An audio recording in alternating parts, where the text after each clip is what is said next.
What's going on, guys? Bonafide Hustler here. Breaking Profit. The College Picker. What's up, guys? It's Ryan Roots. All right, so welcome to the show. This is a Green Room Hangout, and this hangout is how to make money while traveling. We have a special guest, Ryan Roots, right here, and we can't wait to get to the broadcast. I'm the Bonafide Hustler. I reside in Austin, Texas. I think you know my story. Anyways, check out the Green Room University. It's the second link down below. But I want to get to our guest. Let's introduce Breaking Profit real quick, then College Picker, and then we'll get to our guest. Breaking, what's up? Hey, what's going on, man? Good to be back in Connecticut. My name's Steve Rakin, 30 years old, live in Connecticut, sell on eBay, Amazon, Craigslist, Shopify, and the list goes on and on. Pumped up for this show as well because I've watched a couple of Ryan's videos, and I got to say they are very, very entertaining and educational, so should be a ton of fun. And he's got a cool backdrop, too. Palette backdrop is awesome. My name's Eric. A lot of people in the YouTube space know me as College Picker. I've been daily vlogging for 100 days coming up tomorrow. Resale related, travel related, crazy bike related, Japan related, everything related. Just got back from Austin. I am residing now in Florida for the next couple of months, I think, before the next trip or whatever goes on. Sell on eBay, Amazon, Craigslist, and I'm really excited for this show too because Ryan seems like a traveler, and I really like that. That's cool. Yeah, very much so. Very much so. And hey, guys, I am Ryan Roots. I'm one half of Rally Roots. Allison had a mouth operation, so she can't join me on the show. But I am excited to be here. And yeah, I do really like to travel. We are online resellers as well. We sell on eBay, Amazon, FBA, and we do wholesale. And that is what we do. All right. So this is the guest of the night. You can check out the channel down below. It's the first link down below in the description. And we will make sure that we'll give you many times during the broadcast, Ryan, to blast the YouTube channel. Hey, by the way, Ryan, the Instagram, What is that under? Rally Roots, right? It's under Rally Roots. Yeah, everything is under Rally Roots. It's RALLI Roots, ROOTS. Okay, because when I search in YouTube, I just put Ryan Roots and then Rally Roots comes up. So I guess it just kind of goes hand in hand. Both of them will pull up. I used to do, when I first started doing the YouTube channel, it was all under Ryan Roots. And then Allison started wanting to be on the channel more. So we just changed everything to Rally because we are in it together. We're a 50-50 partnership in the business. Okay. When are you going to dye your hair purple? Combined. When am I going to dye my hair purple? Actually, if you watch in one of the videos, I put on a purple wig when Allie was gone. I remember that. No, because you said because you played her role in the introduction, right? I did, yeah. Yeah, I remember that. Someone watched the video. Anyway, so yeah, that's the guest for tonight. Let's go right into the outline real quick, which is what sort of, I know you said the avenues before. Let's clarify that. What avenues do you resell on right now, Ryan? Okay, so eBay is how we started, so we will always sell on eBay. That's where we sell most of like the used stuff that we get, the stuff from garage sales and thrift stores and that kind of stuff. And then we also sell on Amazon. We only do FBA, fulfilled by Amazon. We don't do any merchant stuff right now. And that'll be most of like the new in-box stuff we like to move on Amazon. And then the third portion of our business, which makes up about 25 to 30% of what we do, is wholesale, meaning we will buy in bulk and then break that bulk up into smaller bulk, and we sell those lots on to other resellers. Usually it's sold on to other Amazon sellers. And the main reason we even started doing that model was because we were gated in certain categories on Amazon. And we figured there's probably people who are not gated. So we started selling to those people. Okay. What would stop those people from just ordering wholesale like you do? Well, they don't have the connections. So we have connections with particular distributors that they don't have. Okay, cool. Let me ask you this. Do you kind of cherry pick some of the good stuff out of the wholesale lot first? Yeah, without a doubt. Without a doubt. Very good. Yeah, if we can make more margin, obviously, selling it ourselves, then we will. But the goal is just to move the product as quickly as possible. And you have these people on speed dial, right? Yeah, I mean, the wholesale side of things is literally full with people waiting to buy. So we can't get the stuff fast enough to sell it on. It's just, it's a seller's market right now. As soon as we get stuff, there's people who want it. Okay. So I think people that are watching this right now, they heard the thrift store thing, they heard the garage sale thing. Now they're hearing this wholesale thing. The wholesale thing, do you have to have the big space, or can someone run the wholesale thing out of like a house or a garage or something like that? No, you can definitely run it. I mean, we only have this space because we outgrew our house, which was a 2-car garage and a little bedroom that we were running stuff out of. But we didn't even get a warehouse until we were doing $10,000 a month in profit. So you can 100% run it out of your home. In fact, I suggest waiting as long as you possibly can, because you don't need the overhead. If you can avoid getting the overhead, then don't do it, you know? Yeah, right. Can you shout out maybe 3 companies that if someone wants to start with a wholesale kind of thing, or maybe look into these bulk kind of orders, could you shout out maybe 3 sites to look at? Okay, so there's definitely online websites that you can get wholesale from. We do things a little bit different. We have worked with some online sites. There's like Bulk. Bulk is like a 50-50 chance. I don't really like them that much. There's Liquidation. There's some government surplus websites that are really good. But the way that we like to buy in bulk is we look for local deals instead of doing it online. So we literally go and pound the pavement and look for local distributors that we can basically buy their scraps. That's how our business works. So to the point where we've worked with distributors before who, let's say they have 10,000 units of one product, and they sell 9,500 of those units to a retail store, and they have 500 left over for whatever reason. We have relationships where they will call us and we will buy that product from them. So you said pound the pavement. Like that means you just walk, like you just kind of, what are you doing here, man? It's making connections. It's calling people. It's going to auctions. It's going and finding the people that are buying huge amounts of product and just working with them. It honestly is just making the right connections. And the biggest thing that I can say is one, don't jump into wholesale if you're not ready to jump into wholesale. And number 2 is make sure you have the free cash available, because the worst thing possible is finding the product and then not being able to afford it. You'll just look bad. You know what I mean? That must be so embarrassing. So you get the phone call, right? And then it's like, you got to have the money. Like you got to be ready to jump on it like then and there. You have to be. Is there a timeline? Like 24 hours to buy and pay? Immediately. These guys, you're dealing with a business. You're not dealing with a person. You know what I mean? So if you don't have the cash to buy the stuff, they have people lined up that they can call. The reason they call us is we pay the most. And that is one thing that I will say is, we've even taken a little bit of a loss to develop a relationship just so that that person will call us first on the next order. Okay. So it's an easy way to get into local wholesale instead of, taking a chance on stuff online or importing stuff from China or whatever you're trying to do. It's a more of an easier way to get into bulk buying, I think, anyway. Interesting. There was a comment in the green room, or should I say a post in the green room yesterday maybe about, considering doing wholesale, what kind of quality do you have to build networking kind of skills, right? Yeah. So we'll start off with Eric real quick. What do you think some of those qualities, like name one quality, Eric, to building a strong networking kind of skill? It doesn't matter really wholesale, it's just networking in general. Eric, what would you say one of those qualities is? Just being like a likable person. Like if you're going to be a dirtbag to a bunch of people, no one's going to want to do business with you. Okay.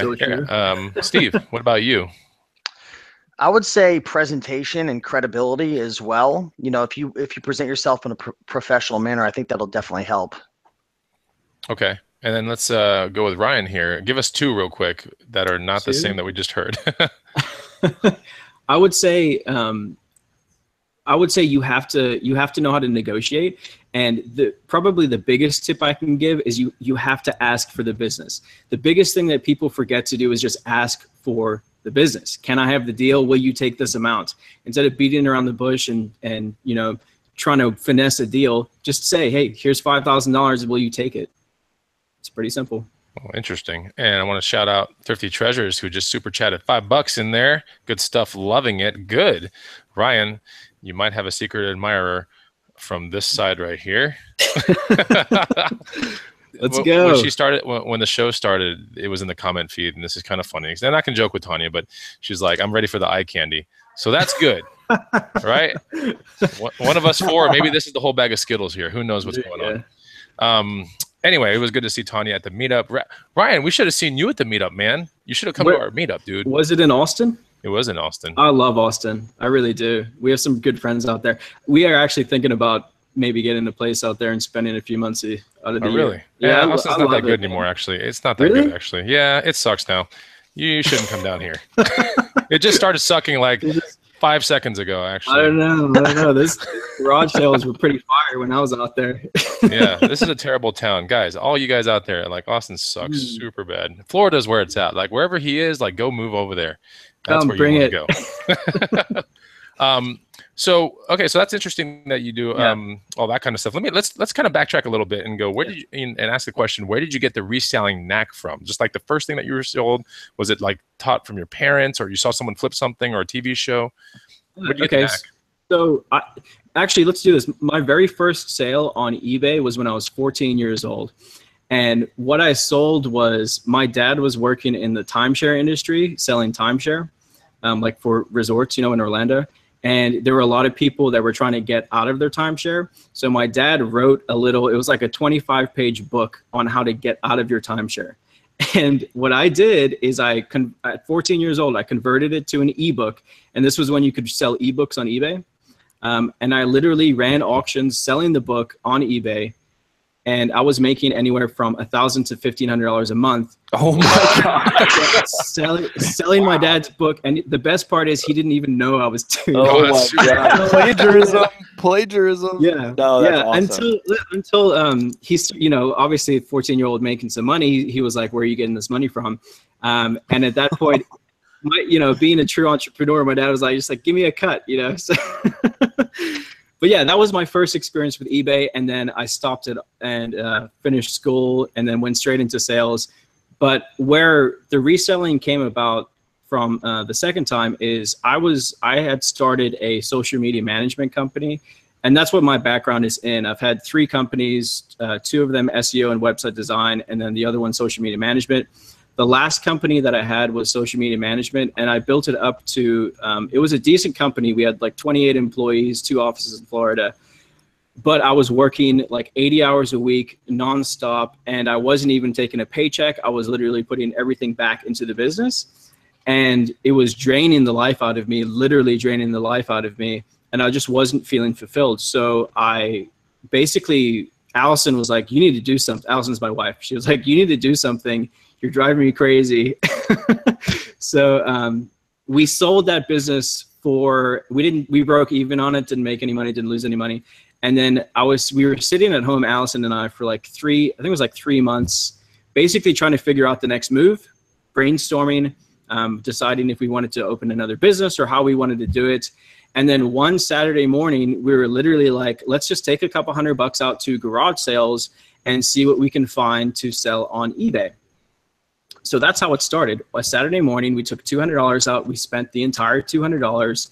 And in a week, we had turned that $200 into $400. And then we took that money and we went out again, and we continued to use our profits to build capital. And we started the business literally with $200. And my business mindset, when I saw the margins on the stuff that we were buying, my business mindset said, how do we scale this, right? So how do we go from garage sales making 100% profit to buying in bulk, making still trying to hit that 100% profit? How do we do that? So then, you know, we started taking the profits and looking at how we could scale the business up. And that's where we are now. Cool. Very good. Yeah. Shout out to Book Boss in the comments who just super chatted $2 into the super chat. That was awesome. Man, you're bringing some super chats this way, Ryan. Sweet. Very interesting. Send more. Send more. So right now you have a warehouse, right? You have Allie there helping you with all this stuff. Any other employees? So when we go on vacation, we bring help in. And then we have brought help in when we've got big lots that we need to get out quickly. But recently, actually at the end of this month, we're hiring our first full-time manager, and she will be managing our eBay business, which will free us up to focus on other things. Okay, cool. Yeah. So your ideal items to source and your primary source of items, is it the wholesale thing or is it the garage sale thrift thing? The ideal source of item would be anything we can make money on. Oh, really? Man, yeah, that was a surprising answer there. we're not picky, honestly. The niche buying for us is not, if we can make our margin on something, we'll buy it. As long as it's a fast selling item and we can get that money, put the money out and get it back quickly, we will buy it. So everything from, we love to go to garage sales. We love to go to thrift stores. We like to go to auctions. We like to do the wholesale thing. So anything from used clothing to high-end electronics to medical to, I mean, a few months ago, I bought like super high-end gun scopes that were selling for like $2,500 a piece. So really anything from a $25 item to a $5,000 item, it doesn't really matter. Okay, cool. Yeah. But like if it came down to like one thing, you're like, oh, if these are always gold. I love finding this. This is instant money. What would that one item be? And your proficiency is super high. What would that be? In bulk or just one item in particular? Well, let's say like, you know, I don't know, in bulk and one item. One item, you're like, all right, what is it? A GoPro? Is it this? Or what is it? Vintage clothing would be the one thing that we look for. We like to find those like 1980s, 1990s vintage. Oh, that stuff always sells super clothing. fast. Yeah, it flies off the shelves. And then in bulk, medical. So anything like, honestly, we've bought overstock, like over-the-counter medicine, and we're able to flip that, or healthcare stuff. We're able to flip that to other Amazon sellers very quick. Whoa, Super pharmacy boy, come into the chat real quick. What's going on here? All no those, pharmaceuticals. yeah, right. Yeah. There were people like Broncaid, people selling Broncaid and Sudafed to the, like, I think it's eventually going to meth heads, but yeah, there's margins in it. Ooh, that's crazy. Yeah, don't get into the Broncaid game, but diabetes test strips and diabetes test strips and the Lancets are pretty good money. For sure. So the medical stuff and the medical stuff in bulk, the vintage clothing as a thrift and maybe garage sale thing. Yeah. In your opinion, these are just very fast kind of moving things. Correct. Do you come across these things a whole lot though? All the time, every day. All the time, every day. See, I always thought that like in Florida or maybe Naples or right. Is it Eric that told me that it's like, you know, people go there to retire, so you find all kinds of like stuff in estate sales. Eric, correct me if I'm wrong. Or yeah, it's a retirement state. You're gonna find all this like really old stuff, and people are constantly dying. So there's estate sales, like it's getting cycles. It's true. No, but listen, we live about 15 minutes north of a place called Sun City Center, which is literally a giant retirement community. I had a rotation at that hospital, a geriatrics rotation. Yes. There's a Goodwill right on the other side of 75 that I went to. Yeah. So right? yes. Yeah, that Goodwill's pretty good. So we've literally gone to Sun City Center and cleaned out entire estate sales because the stuff's so good. And you know what I will say, one of the great things about living in Florida is you have these northern people coming and retiring down in Florida, and they bring their heavy coats and jackets and leather stuff with them. Love buying that stuff because we can get it dirt cheap. Nobody knows anything about it, and they have no market for it. Like I always wondered how it got over there. Yeah. All these New Yorkers coming down bringing it to me. It's awesome. Well, it looks like Ryan's good looks is bringing in the heat with like these dude coming in. Super chat city in the house right now. Ryan, what in the world is it the palette behind him or is it? I don't know. My goal, I'm gonna get Ryan somehow to blush on this show. I don't know how I'm gonna do it. I'm gonna figure it out. I'm gonna do it. And by the way, lots of comments in the feed about how beautiful Allie is. So got yourself a good lady there. Yeah, she's the best. Yeah, you guys have a great dynamic on camera. It's amazing. Is she watching the show, Ryan? I appreciate it. I don't know, actually. Probably not. She's probably playing with our puppies. Oh, well, that's good too. Yeah, dog life. So, at what point did you decide working for yourself was the right way to live life? In high school. So, the way that I came about was in high school. I had very good grades and I did well on the SATs, but I knew that I didn't want to go to college. Nothing against college. I think that if you're going to school for the right reasons, I think it's great. For me, that wasn't what I wanted to do. So straight out of high school, I went into sales. That's what I wanted to do. I wanted to try to build as much money as I possibly could and then start a business. And from high school, I went into sales, excuse me. And it was door-to-door sales. Door-to-door? Yes. Raking, is that the right kind of sales in today's world? Man, I've done it before in the past. And, you have not done it. It wasn't sales, but when I was doing real estate at a time and I was a bird dog and we would knock doors for hours at a time. And I could tell you come across some very interesting situations. Yeah. Yeah. Listen, I would say this. If you're like 18, 17, 18, 19 years old and you don't know what to do, go and sell stuff door to door. you'll either burn out really fast or you'll make a bunch of money, but either way you'll learn some of the best sales skills that you could possibly learn, because you literally have to sell somebody in 3 seconds at their door. So that's what I did. That's how I started developing sales skills. And it was honestly really fun in Florida because I would go and work. I was very lazy with it. I would go out with my friends and work like 3 hours and make a few $100s and then go to the mall and spend the money. And that's how I lived my life for a little while. And then I had the opportunity to go with the company out to California. So I spent a year out in Southern California building a team out there. And then the company like imploded basically. And they stopped paying the people that were working for me. So I paid them out of pocket and I lost like $10,000. And then I came back to Florida with basically nothing. So I had to start completely from scratch at that point. And I started working in timeshare with my dad. And that went well for a while again, and then it stopped going well. And that, honestly, to answer your question, at that point, that is when it finally clicked for me that I have to take this into my own hands. I either will succeed or fail, but at least it'll be my efforts and I'm not, working for somebody else. So that's what I did. I started my first company after leaving that resort, and that company failed miserably. But I learned very valuable lessons, and I picked myself back up and I started a second company, and that company crashed and burned pretty quickly. But I learned lessons and I picked myself back up, and I started my third company, and that company was very successful. We built it up over a year period, and we sold it for a very decent profit. And then I took that money and we moved to Australia for a year, and we started the same company in Australia, and built that one up and sold it and came back to America. When you said in your video that Australia is like 10 years behind in tech, that made me laugh so hard because I was, they have like this she'll be right mentality, and like none of them are techies or anything, and they're just like way behind. Yeah. So Yes. I went to Japan and I was riding a bicycle with Australian, and he had this like all this old tech, and I'm like, this is all so old. Why are you still hanging on to it? And they don't care. They're such funny people. I love Australians. They're great people. But especially where we were on the west coast of Australia, the west coast is like 5 years behind the east coast of Australia. So Perth, Perth.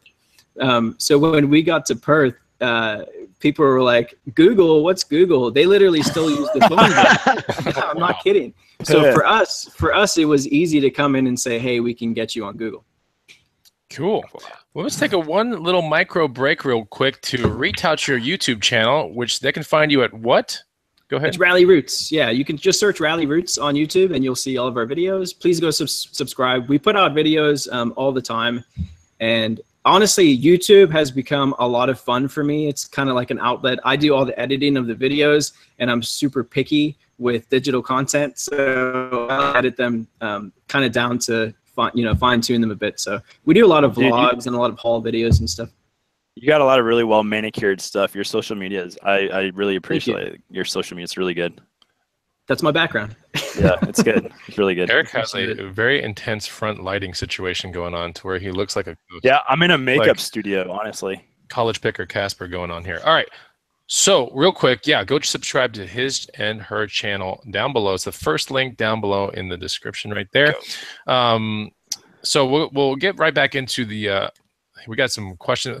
Let's ask a question. Yeah, let's ask Ryan some questions here. There's a remark right here that says, it's kind of funny. Ryan, I want to like read it to you. So it's from Ryan Madison. Sure. And he goes, if you look at Ryan's face alone, he looks like a nice guy, but his arms alone look really scary.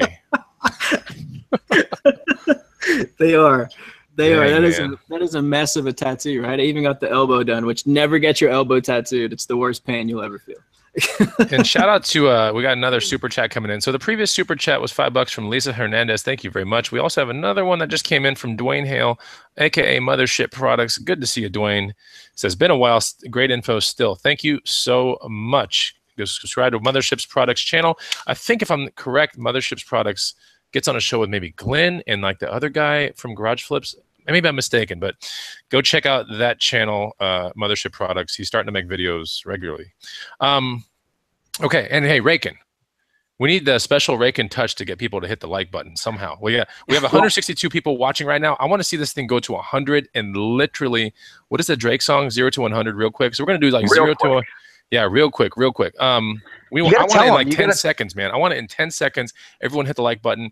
Smash the show. The like button. Yeah, smash it to pieces. What was the other? What were we calling it last time? Cremate it.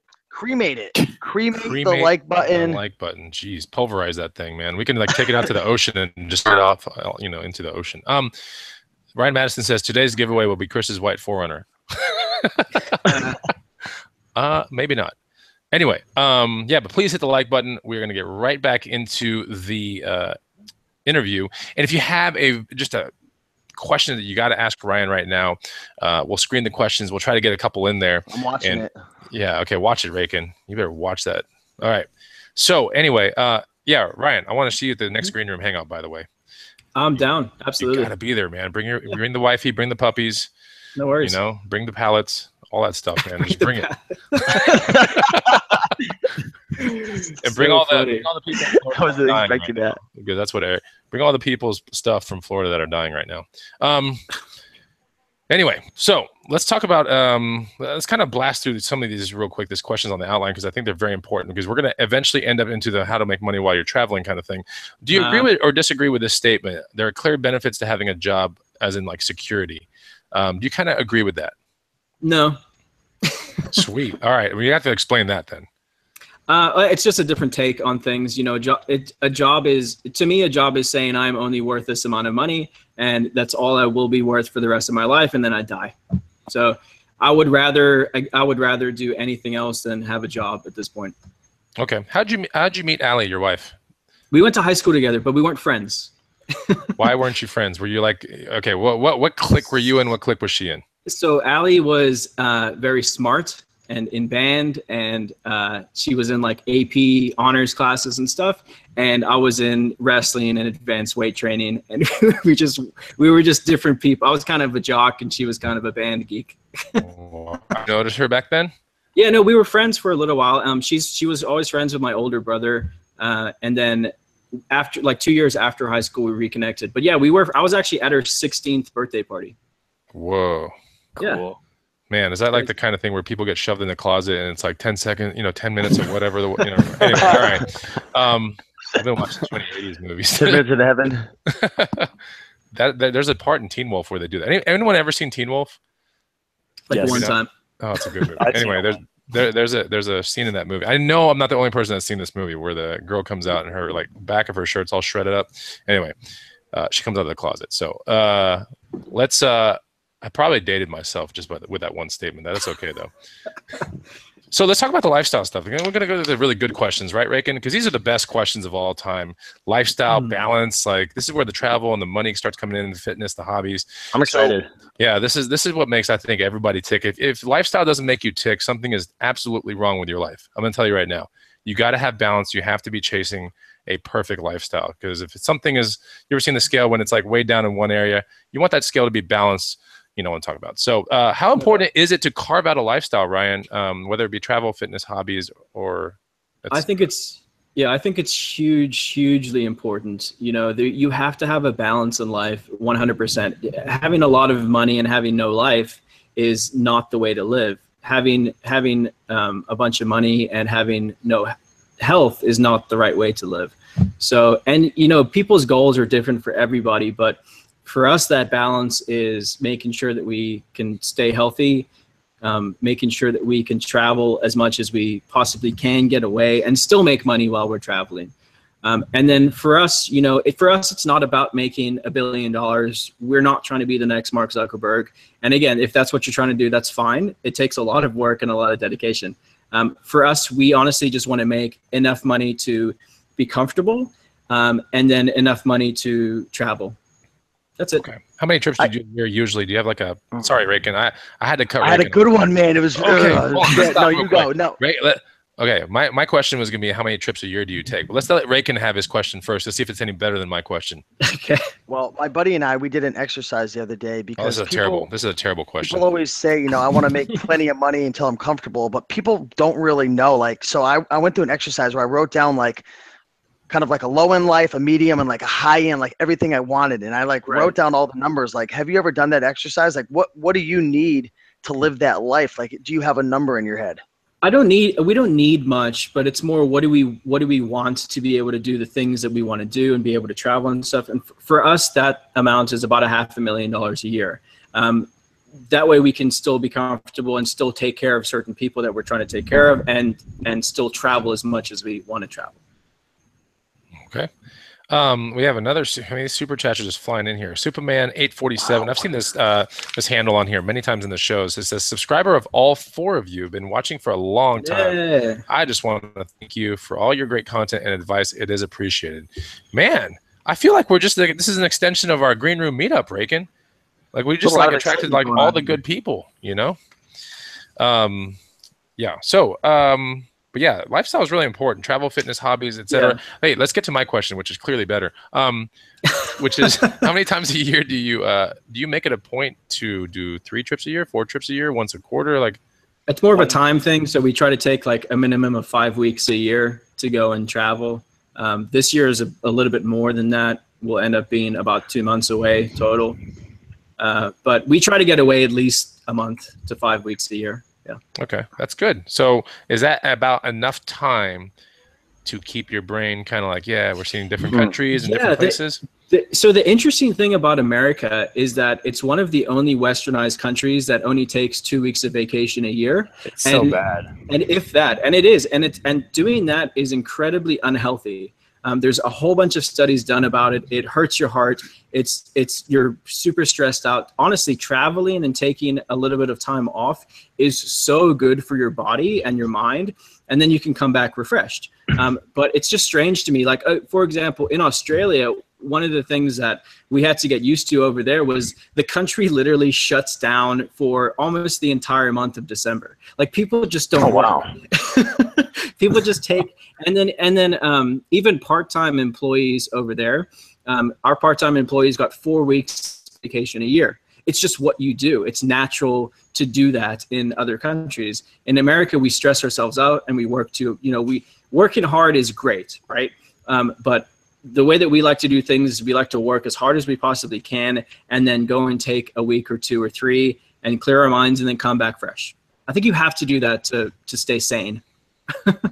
That is very interesting. It reminds me of this movie I watched. I think it was on Amazon Prime, but it was called Where to Invade Next.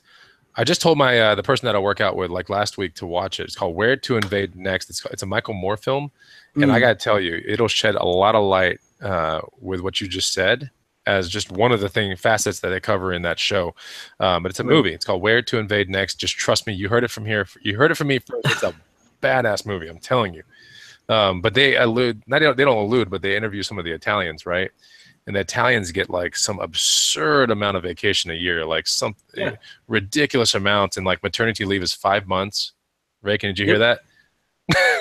Rakin, it's time to get pregnant. I'm serious. Like we're in our own little bubble of like workaholics. It's so bad. Yeah. So I just need to walk around with like a really big distended like fake stomach thing. I'll be, I'm pregnant, and in 5 weeks, 5 months off. And anyway, so go check out that movie. It is really good. So let's talk about now, how can you list out some simple ways people can start opening up their lives to more happiness and just a little bit more living? Sure. I think one of the easiest things you can do, besides, financially, if you're not in a position to try to get more money, one of the easiest things you can do that's free is take care of your health. Wake up in the morning and work out to try to focus on eating right. And you'll be very surprised if you wake up in the morning and you just 35-minute walk in the morning, and then after you sit down and you think about all the things that and you think about the people that mean the most to you. If you stay out that way, it is so hard to have a bad day. Because you're already in the mindset of my endorphins are up because I've worked out, and positive because I'm thinking of all the things that I care about.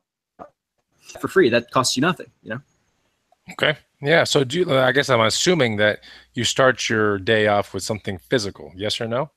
Yeah, for sure. Okay, cool. What time do you usually wake up, Ryan? Ooh, that depends. Usually, I'm not a super early riser. I wake up, I work out, and get ready for the day. Okay. Cool. Let's go into how exactly do you make money while traveling? How long are the trips typically? So about 5 weeks, like 5 1-week trips, or maybe a 2-weeker, something like that. So the last trip that we took was 4 weeks. So we took a month off. Yeah. Good Lord. How do you even come back to a business with that kind of mentality, man? 4 weeks off? It's so refreshing. Still kind of working a little bit while you're there. It is, honestly. If you've never taken that long off, it is really nice. You know what's that kind of time off is at the end of the trip, you're not thinking, oh man, I wish I still had more time. I wish the vacation continued on. You're thinking, wow, that was a really great trip. I'm ready to go home and get back to work, you know? Yep. Okay. So yeah, we did Iceland, Ireland, Scotland, England. That was the last trip that we did. We did a week in each place. Nice. So how did you make money? I know you made a video about this, but how did you make money in those 4 weeks while you were away? Okay, so there's 2 ways that we made money. The bad part about when we go away like that is that the wholesale side of things kind of stops because we like to be hands-on with that. But the first main way that we make money when we travel is before we go, like a week before we go, we'll basically get as much Amazon FBA inventory as we possibly can. And then we do a big shipment to Amazon before we leave so that while we're on vacation, we have Amazon sales coming in and we're making money that way. So that's number one. That's really easy because it doesn't take really any effort while you're on vacation, just answering questions on Amazon or whatever. The second way is our eBay store. What we do with our eBay store, or what we did in this case, was we changed our handling. We didn't put it on vacation mode. We changed our handling time to 5 days. And then we had the person who's coming to work full time for us, she came in every few days and she shipped our stuff for us that had sold. Now, when you do that, when you change your handling time that drastically, you're definitely not going to get as many sales. So make sure that you're prepared for that. But it is nice to still have some income coming in from eBay while you're on vacation. Okay, cool. And then there was the stock stuff too, right? Yeah, we do trade in the stock market a little bit. Stock trading for us is just kind of like extra money. We don't use that as income that just stays in the market. And again, it is fairly new. So I don't want to give anybody advice on stock trading because we're so new to it. I wouldn't want to tell you something that isn't. The only good advice I can give on stock trading is we use the Robinhood app, which is a really good app. I like it. It's not good for day trading if that's what you want to do, but for swing trading like us, there's no fees. So I have a question about the app. We're not paid by Robinhood. All right, Casper has a question real quick. Shut up, dude. All right. The last time my girlfriend got on the Robinhood app and I was like playing with it and I couldn't see a dividend. Like I went to look at Ford and I was like, okay, where's the dividend on here? Does it show dividends now? Did they update it or does it not show dividends at all? Oh, you have to do your research outside of the app. Okay, so it doesn't show pretty much. No, the only thing it'll show is price trending history, basically for five years. So you do have to do your research. Yeah, that's what I had saw, and I was like, why doesn't the app show the dividend? That's like a really important thing. If somebody doesn't see a dividend, that's kind of stupid. But yeah, it's just for trading. I understand. It's simplicity. Yeah, they have a system. Yeah, but it's good. It's for someone new to trading, I think it's a low barrier entry type app. Okay. One second. We're going to pause for 1 second. Ryan, I don't know if you have any other devices going on in your background, but you're getting a little choppy. No, it's this right here. We have a storm right over us. It's yeah. Am I? Yeah. Well, it's if your phone's on Wi-Fi, just take the Wi-Fi out, just for the show, or it could be the storm thing that he's talking about. It is the storm. I'm like looking outside, and I was like, there has to be. That does not look like cheddar weather in my book at all, man. Dude, it's sorry. all like zero cheddar. Thank you, Powder, for showing me that. Shut up, dude! It's all this light. You don't even know. Did you even get that reference, CP? Casper? No, Powder. I called you Powder. Powder, yeah. Okay, there's a movie called Powder with. Okay, I just thought because like powdered sugar's white. Okay, well, yeah.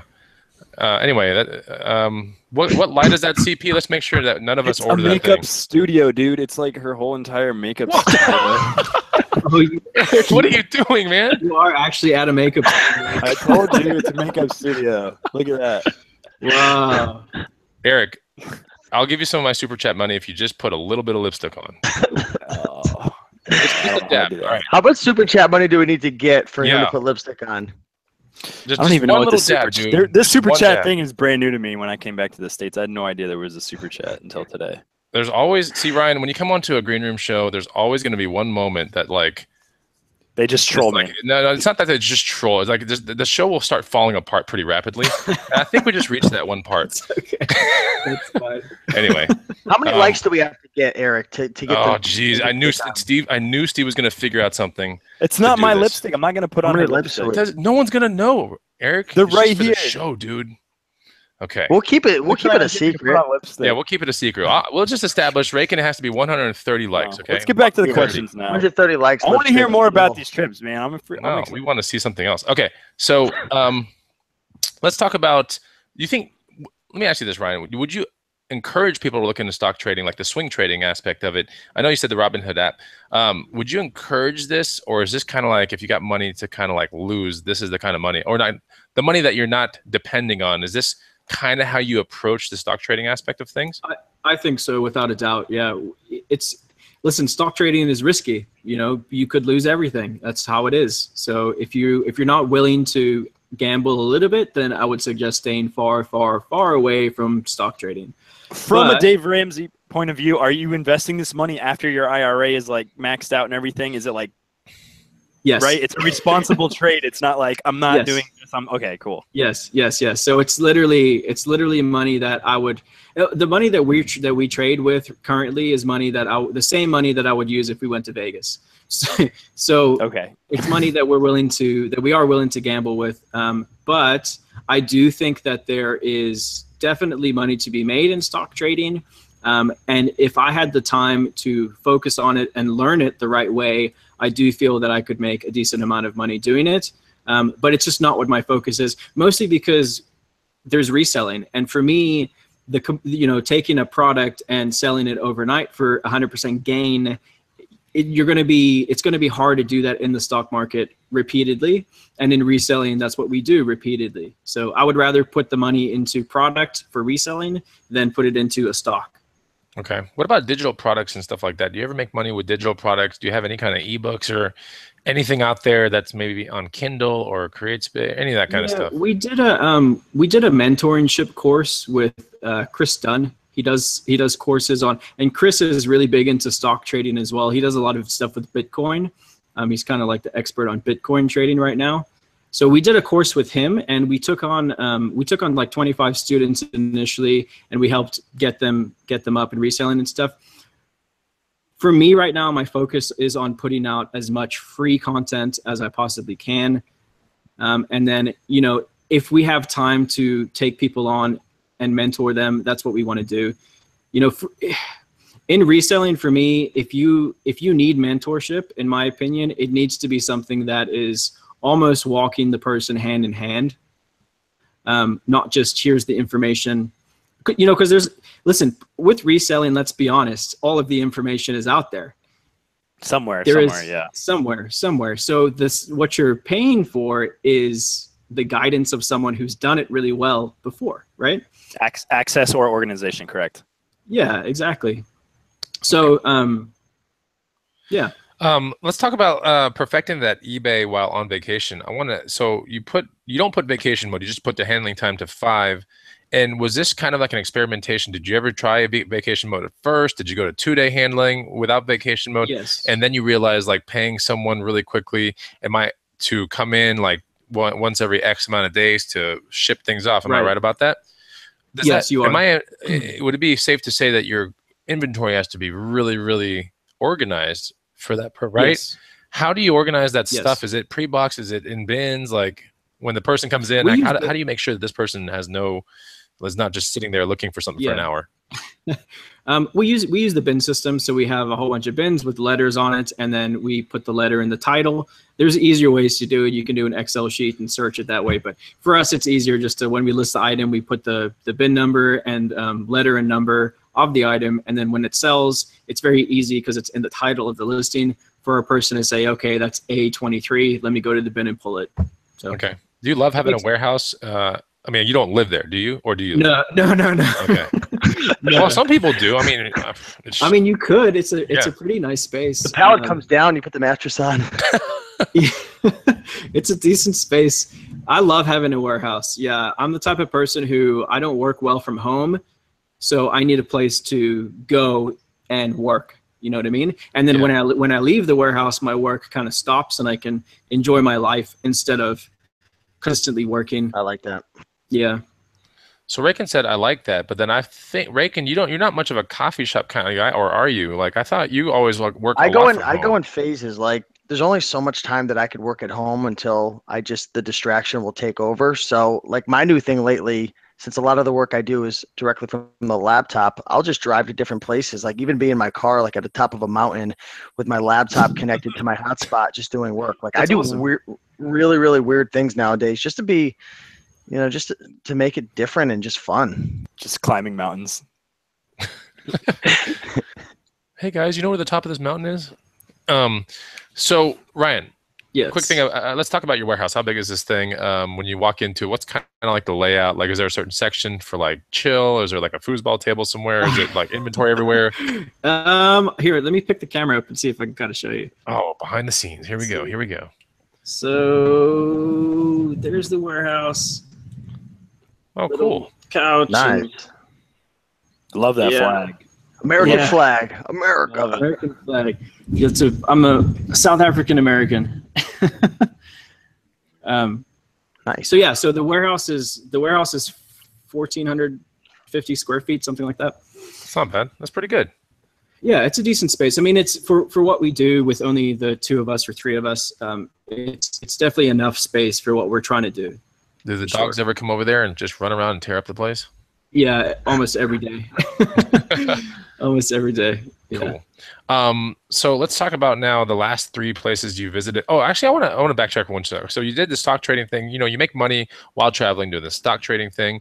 You do FBA, where you do big shipments before you leave, right? Mm-hmm. And then you do eBay. You have someone coming in and messing with your inventory, messing with the handling, the shipping, and all that kind of stuff. Have you ever worked like just for chump change in another country? Like, I'll scrub some pans for like $10. Like, you know what I'm talking about? Like, have you ever done anything like that in any of the countries you've been to? I haven't personally, but I think that's a great idea. I think it's a great way to travel. If you want to go see places and you don't really have money to do it, you could still go and get a job overseas and travel. Yeah. I haven't personally done it though. Okay, cool. Yeah. You traveled to a lot of places. You ever been mugged or anything like that? Anything weird? Nope. I mean, the funny thing about other countries is that when they see a person with a lot of tattoos, usually, tattoos in other countries usually mean gang. So it's rare that they'll approach me unless it's to say I like your tattoos. Very careful with what they say about the tattoos. Yeah. Wow. And I mean, we've been in like the slums of China. So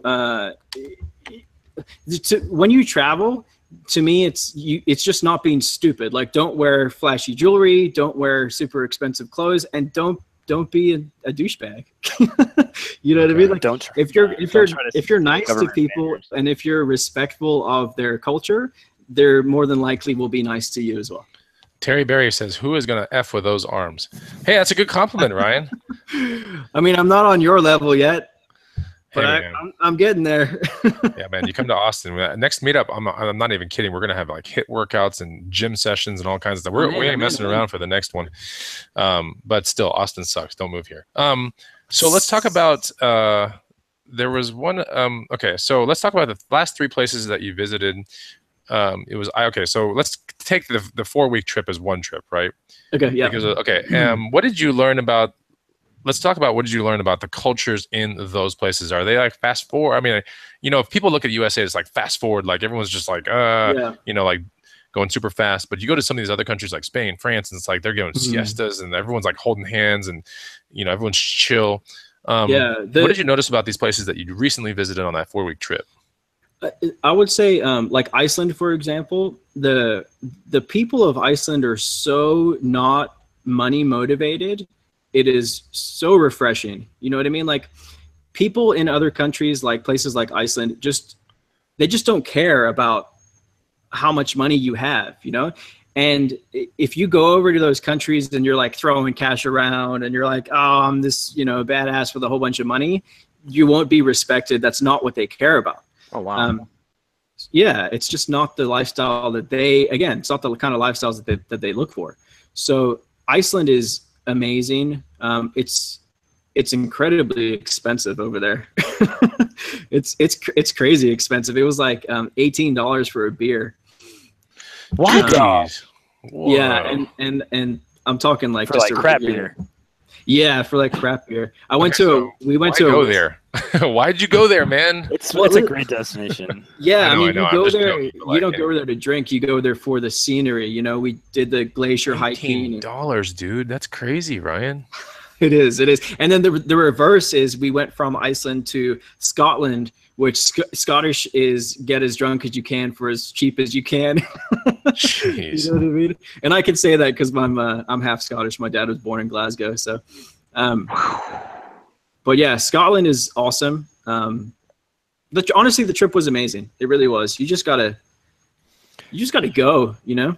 Yeah. Was your wife a crazy traveler before you, or were you kind of like bringing her on board with your? She's definitely traveled more. I mean, but we've been together since we were 20 years old. So, gotcha, yeah. But she's always been down to travel. I mean, I spent when I was like 21, I spent a month in the Dominican, and she came out there for like 10 days and stayed with me out there. Punta Cana. Yeah, Punta Cana. That's a completely. I won't tell you that story. That's a crazy story. I actually worked. I ran like a nudist resort out there. Oh my! What? That story sounds awesome. This is where the show's going down now. Yeah, exactly. That's crazy. Let me get a shout out to Persian Profit Bandit who super chatted $10, dude. That's crazy. Wow. Yeah, you're getting all the super chats. That says thanks for the info. I made so much money from the videos. You're welcome, Persian Profit Bandit. Boy, as much as I want to know about this nudist thing, we gotta keep going with the show. Not as cool as you would think. Yeah, I was actually in Punta Cana like earlier this year, but then I only went to like the resort part of Punta Cana, and like I remember from the airport to the resort, it was just like guided, like I don't know what you call it. It's not like a what do I? You know, it was interesting, right? But I was in like a dedicated, like not a limo, but like something else. Yeah, it's one of the scariest places to drive I think ever. At one point, I got on the back of like a moped scooter with one of the local people there, and we drove around, and it was terrifying. It was awesome, but it was terrifying. Yeah. So I don't think I have an accurate portrayal like much like you had of the country because I got whisked to like this awesome resort, and that's where I was. All I remember is like on the beach when you're trying to lay out, you hear parasailing. Like everywhere you go, parasailing. Like that's all they want to sell you is parasailing. Super annoying. I'm like trying to like enjoy myself, and you just hear parasailing like thousands of times in like an hour. You should have gone parasailing. I don't want to go. Did you go parasailing, dude? No. Anyway, I thought it was kind of funny. Like, you know how sometimes you go to like Mexico and stuff, and like the people bother you, chicle, you know. But like this was. You go to Tijuana? Yeah, Tijuana, right? Yeah, it's always chicle. But yeah, I thought it was like really interesting. Oh, and there's always like someone that goes up and down the beach, like, hey man, what do you need? Drogas, like, what do you need? And you can tell him anything and he'll find it for you, or he'll have it on him. Up and down the beach, like an actual public beach with like tourists everywhere, like these druggy people are walking up and down the beach. It's crazy, man. But that's fun. That's the point. Go see Yeah, that's cool. Experience it, yeah. I may or may not have bought some stuff from them. I'm just kidding. I didn't. So let's talk about your perfect lifestyle setup. What is the perfect lifestyle setup? I mean, I don't think anybody's really there. Are you there, Ryan, right now? No, definitely not. I mean, I think there's always room to grow. Even if you think you have the perfect life, there's always something that you can at least grow in, whether it be, you know, health or spiritual or financial, whatever you're looking for. Our perfect life would be, I think I would like to travel like 3 to 6 months a year. And then instead of having the one thing that I don't want is that like big mansion. I would rather have 5 houses in different countries, different locations that I can go to instead of that one big house. So yeah. Okay. Rakin, I like that. Do you agree with I that? like diversify too. In case I was actually thinking about that too, and I have to say I agree 100% because even if I did have a mansion or you had a mansion, Ryan, like after a while, it's like getting a new car. You just get bored of it and you want something different. I think, no doubt. And I think there's some personalities that would fit more with just the one nice thing or the one nice mansion. But yeah, I agree, man. I think that's a cool lifestyle. And I like I think it's Grant Cardone. I think it's his principle that's buy a place. When you buy a house, buy a place that you can rent easily. We try to follow that principle as well, so that if we do need to leave, we can rent our place out very easily. Okay, cool. Do you have any things on your horizon? Like, okay, you live in Florida, but what's the next? If you had to buy another house somewhere, like where would you? Everyone thinks about this kind of stuff. Where would you buy? What zip code are you in?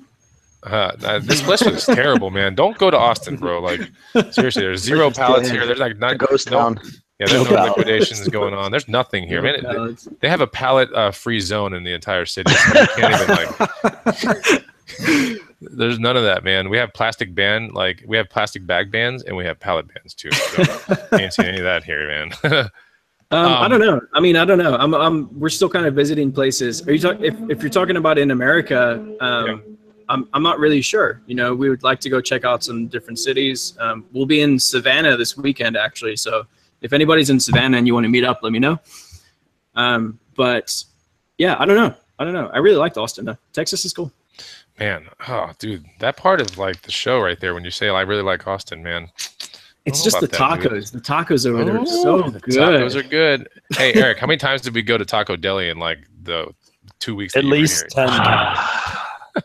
My biggest regret was not getting tacos to take home. Well, I would get a taco every time to take home, but then I would eat it while I was there. It was that good.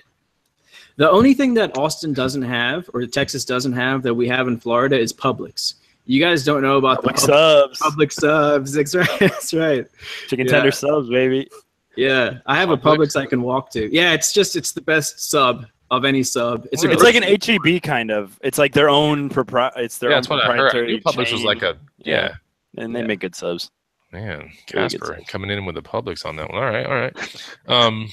So let's talk about where your business will be in 5 years, Ryan. What do you see in 5 years?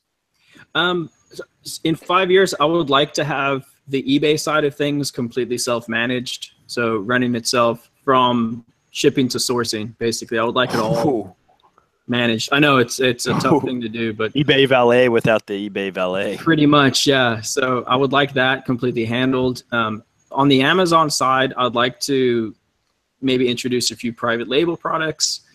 We have a few different business ideas in mind for Amazon. But in 5 years' time, I don't know. I would like the business set up so that it's making us enough money to be able to leave when we want to and hire some more people and give them opportunity as well. Okay. And then, so let's talk about how people can follow your journey one more time, Ryan. It's just Rally Roots on YouTube, RALLI, and then Roots, ROOTS. That's our YouTube channel. We would love to. We're trying to grow that channel, and it's going well. We're fairly new to YouTube. We've only been doing it for about 6 months. Oh my gosh, 6 months at like what, 11,000? How many do you have now?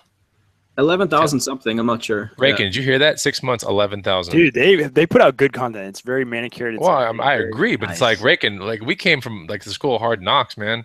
The community is growing, and if you put out really good content, like Ryan does, you will get your name out there. And there's not many resellers who are putting out high quality, like edited, like really cool content like Ryan's doing. So there's no surprise that he's growing that fast. And I'm excited to see where his YouTube channel is in five years, man. You'll be having one of those plaques on the walls. I can feel it already. Oh yeah, that'll be great. Yeah. Cool. So that's pretty much it. We'll reserve like 1 or 2 minutes for open Q&A, guys. If we can get to 130, Rakin, what was it?